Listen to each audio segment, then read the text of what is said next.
Thursday afternoon, October 30, 2025, Mumbai's Powai, the city's glass and concrete paradise. But that day, inside one of its fancy towers, hell broke loose. 17 children, 2 adults, and 1 man locked inside a studio. For 3 long hours, Mumbai held its breath. A filmmaker once known for making films about social change turned the lens on himself and took 19 people hostage. The man was Rohit Arya. This is the full story of the Powai hostage crisis, the most chilling standoff Mumbai has seen in years. Hello, I'm Tejas and you're watching Honest Take on Lokmat Times. In this video, we will piece together what happened in Powai, why Rohit Arya took such an extreme step, and how Mumbai police rescued the hostages. But before we move ahead, our usual request. Please do subscribe to Lokmat Times if you haven't already and press the bell icon to never miss an update. So let's start. RA Studio, Mahavir Classic Building, a small first floor space that had seen countless aspiring actors come and go. 4 days before the incident, Rohit Arya rented it under the pretext of auditions for a web series. Parents came in with hope, kids came with dreams. Lights, cameras, audition sheets, everything looked normal. Arya spoke politely. Nobody suspected a thing. He had been conducting auditions for a week. Families came from Kolhapur, Satara, Sangli and Navi Mumbai. The children were between 10 and 15 years old. Then came October 30th. Around 12:30 p.m., 17 children gathered for what Arya called the final day of auditions. By 1 p.m., the doors were locked. Arya turned, calm-faced and said, "The scene is ongoing, stay quiet." At first, the kids thought it was part of the act. But when minutes turned into an hour and parents outside heard muffled cries, panic set in. By 1:15 p.m., children started banging on glass panels, shouting for help. Someone called the police. In that moment, Mumbai's biggest hostage drama in years had begun. Before police reached, a video appeared online, posted by Arya himself. "I am Rohit Arya. Instead of committing suicide, I made a plan and held some children hostage. I am not a terrorist. I don't want money. I only want dialogue. I want to ask some questions to the government. Don't take a wrong step or it will trigger me." It sounded desperate but calculated, as if this hostage act was his last attempt to be heard.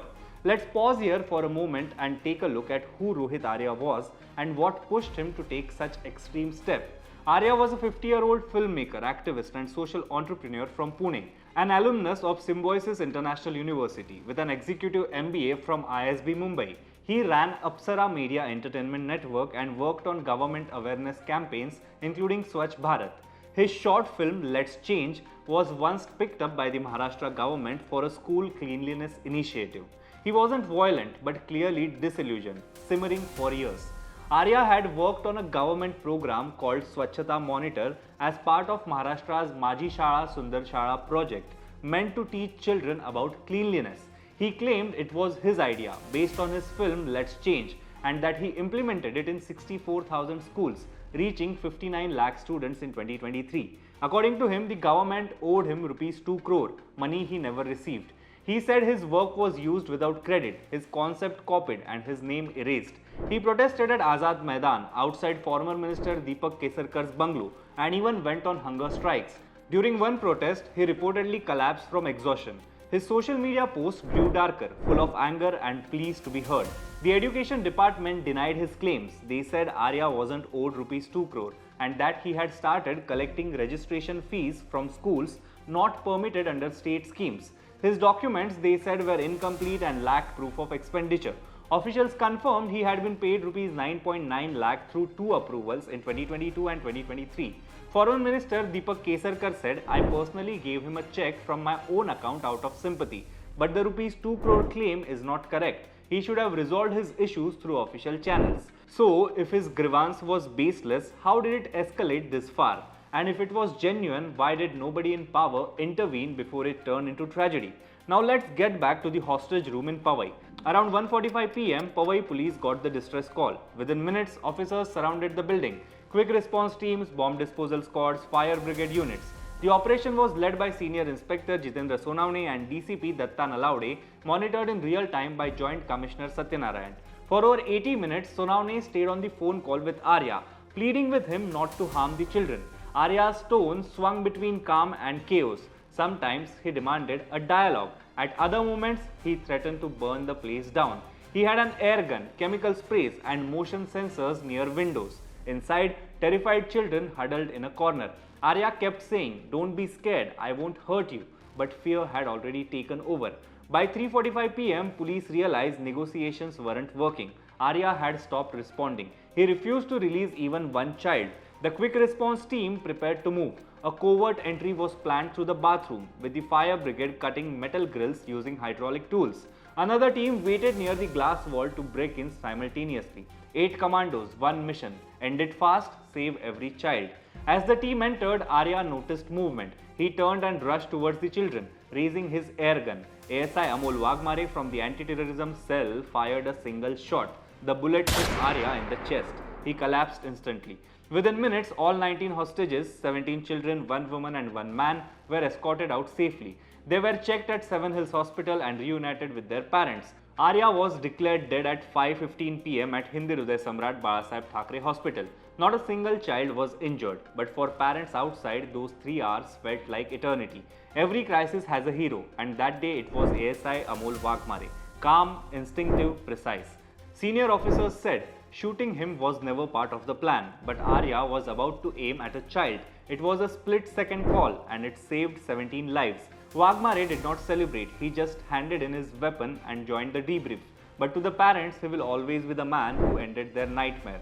Now let's ask one important question. Was Rohit Arya delusional or simply a man crushed by indifference? He had been chasing recognition for 2 years, met ministers, officers, even media. No one helped. He did not ask for ransom. He wanted dialogue. Strange demand for a hostage taker, but telling nonetheless. Was he seeking justice, attention, or just a way to make the system finally listen?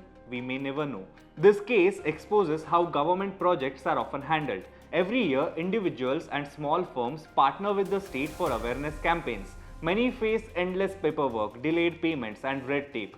Some claims may be exaggerated, but some aren't. And even if one genuine grievance can push someone this far, it says something about our broken support system. No grievance sales, no mental health aid, no accountability. We act only when something explodes, not when someone collapses quietly. Chief Minister Devendra Fadnavis praised Mumbai police's precision, and rightly so. No casualties, no chaos, but politically the story isn't over.